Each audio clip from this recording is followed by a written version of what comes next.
Hi, you clicked on this video because you wanted something bold, right? Don't worry, you're in the right place. No waiting, no dragging it out. This story gives you everything you came for. If you're a regular here, don't forget to like and subscribe. And if you're new to the channel, welcome. Hope you enjoy it. Let's begin. His breath was hot against my neck when he leaned in and whispered, "Does your husband ever make you feel like this?" I didn't answer right away. I couldn't. My palms were pressed to the edge of the sink. The cool granite grounding me as his hands held my hips. Like he already knew the answer is wallowed, then managed a breathless smirk. "Does your wife let you do this, Tower?" I shot back, leaning into him, letting my body do the answering. He let out a sound that was somewhere between a laugh and a growl. "You didn't answer? Didn't need to." My body already had the heat between us. Wasn't just physical, it was the kind that came from getting away with something, from knowing we shouldn't. From knowing we weren't even close to stopping. My heart pounded harder with every second we kept going, like it could sense the moment was borrowed, like it knew we were seconds away from something breaking. I reached back for him without thinking. He caught my wrist steadier than my husband ever had and held them firmly against the counter. It sent a jolt through me, the kind I hadn't felt in years. Not at home, not in my own bed. Rian's mouth was at my ear again. "You love how she has no idea." That name she flickered through my mind like a warning light. Her face, her voice.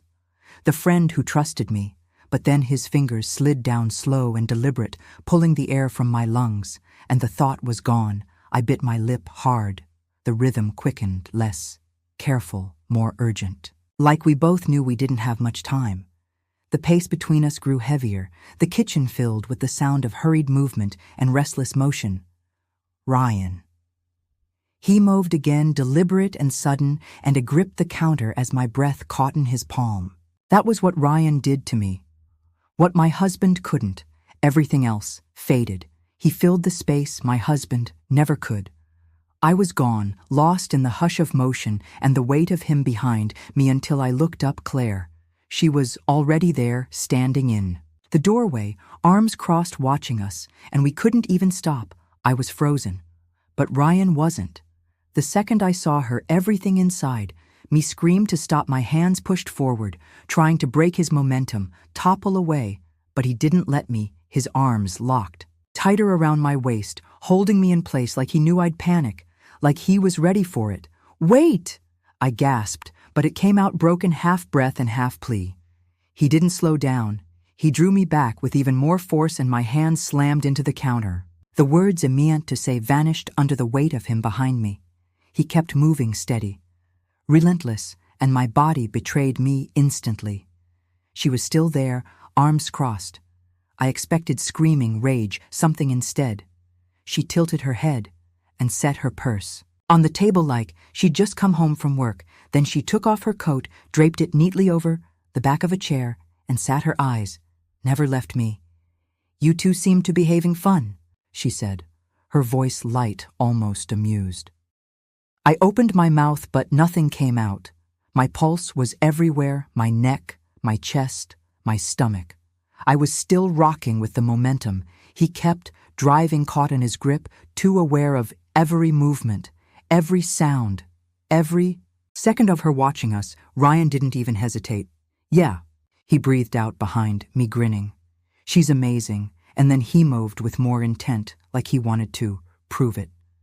I let out a sound I couldn't catch in time. My knees buckled. Claire smiled. My thoughts were a blur.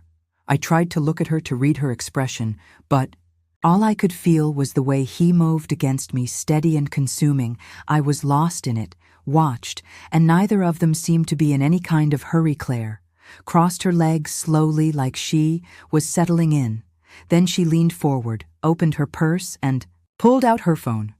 She pressed it to her ear and turned slightly away.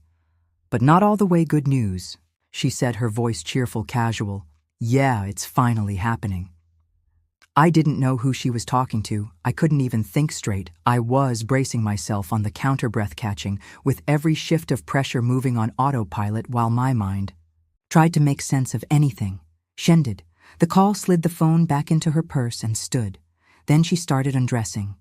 Her eyes met mine locked, there and didn't let go as she slowly slipped her shirt over her head. Then the skirt. No rush, no shame. She let it fall and walked forward, her gaze holding mine, like a secret, slow, soundless bear. I didn't understand. My brain couldn't keep. Up she was undressing, walking toward us while I was still shifting, still being held in place. And Ryan stopped. My back tensed with the final echo of motion, and then everything hung in that silence. No signal, no whisper, just stillness. His hands on my hips. His breath hovered at my neck, waiting. He didn't pull away. He just held me there, waiting for her. Claire reached me. She stood in front of me, calm and quiet. Her fingers touched my chin, then lifted it, steady and slow. I couldn't speak. She leaned in and kissed me. I didn't know what the kiss meant. I just knew I couldn't move. Claire pulled back slowly, lips, still close, eyes locked. To mine, her fingers brushed my jaw softer than they should have been, and her hand slid down until it found mine. She didn't speak. I just followed. My legs were unsteady. My breath caught halfway up my throat. I could still feel Ryan behind me, silent and near, his presence like a second pulse. We moved through the living room together. Claire led me to the couch, stopped, and turned to him. No words, just a glance.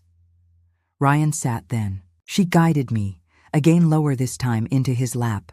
I settled there, back against his chest, head justed beneath me with that same steady confidence, his arms wrapping around my waist like nothing had changed, like we were picking up right where we left off. And then he shifted beneath me, slower, more deliberate, like every motion was meant to linger.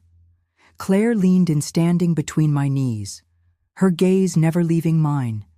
She kissed me soft, slow, open-mouthed, and her hands slid over my thighs like she was claiming them. She didn't rush, she didn't ask.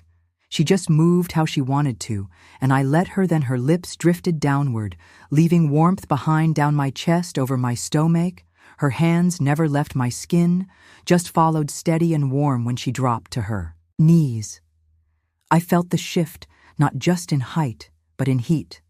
Her breath hovered low, teasing where she hadn't touched.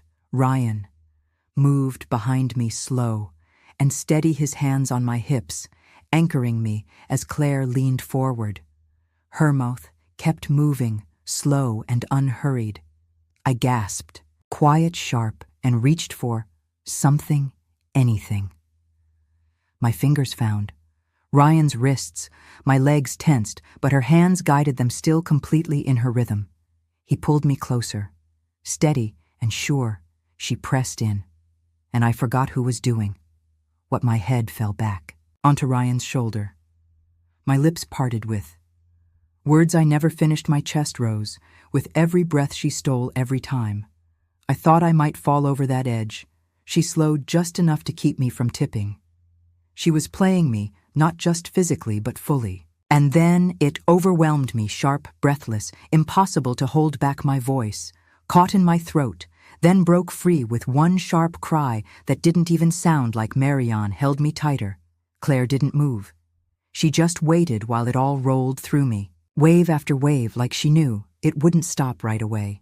Then finally, she stood, walked across the room, picked up her phone from the side table, tapped. The screen looked pleased. "I know this is a lot," she said, her voice softer now. "And you're probably still trying to understand what this is."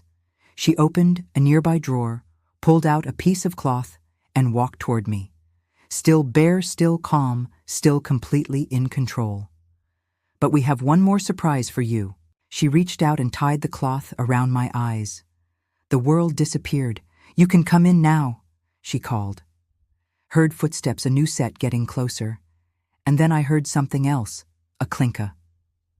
Faint, slide a belt buckle, the sound of it loosening. I wanted to scream everything in me was shaking, my breath, my thoughts, my legs still trembling from what had just happened. I couldn't see him, couldn't stop it. Didn't even know who. He was. Claire had called him in. Ryan was still behind me, holding me steady, and Noon said a word, then I heard it. The soft slide of fabric, the clink of a belt buckle against the tile, the steady sound of footsteps getting closer. I flinched, but Ryan's hands didn't move.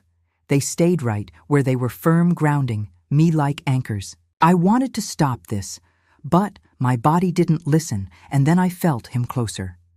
Now the stranger's breath moved near my neck, the space between us, closing with unnerving calm. His hands touched my legs and eased them farther, part slow and confident. I gasped when his body pressed fully into mine. No pause, no warning. It wasn't a question. It was already happening, and I couldn't pretend it wasn't. I didn't want to make a sound, but it escaped anyway, raw, uncontrolled.